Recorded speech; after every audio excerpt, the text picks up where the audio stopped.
Copyright disclaimer under Section 107 of the Copyright Act 1976. Allowance is made for fair use for purposes such as criticism, comment, news reporting, scholarship, and research. Fair use is a use permitted by copyright statute that might otherwise be infringing. Nonprofit, educational, or personal use tips the balance in favor of fair use. Out of Texas right now, the FAA is stopping all flights at the El Paso airport for 10 days.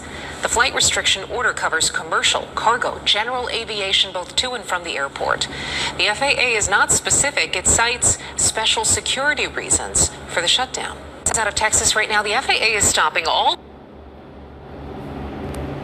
flights at the El Paso airport for 10 days.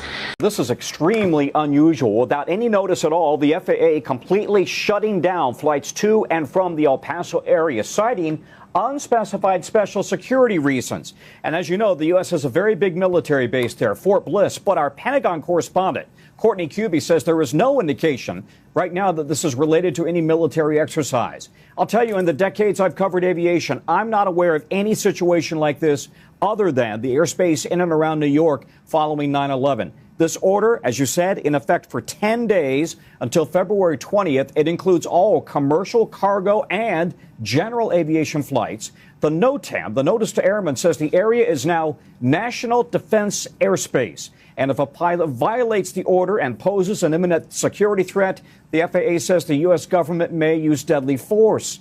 I used to work in El Paso. It's a city of just under 1 million people, and that airport serves a huge expanse of western Texas and parts of New Mexico.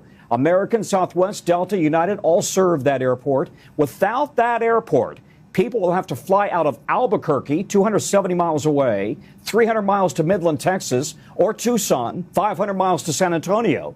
And already people are stuck at the airport, unable to leave. And of course, El Paso sits right on the border. If you fly into El Paso, even from U.S. airspace, your flight could actually fly through Mexican airspace before it cuts back into El Paso. So the airport is advising all travelers to stay in contact with their airlines. And apart from the daily travel mess, this could also create a real issue for the daily supply chain because, of course, services like the Postal Service, FedEx, and UPS will be impacted. The Pentagon referring questions to the FAA saying it has nothing more than the NOTAM it has issued, guys. Wow.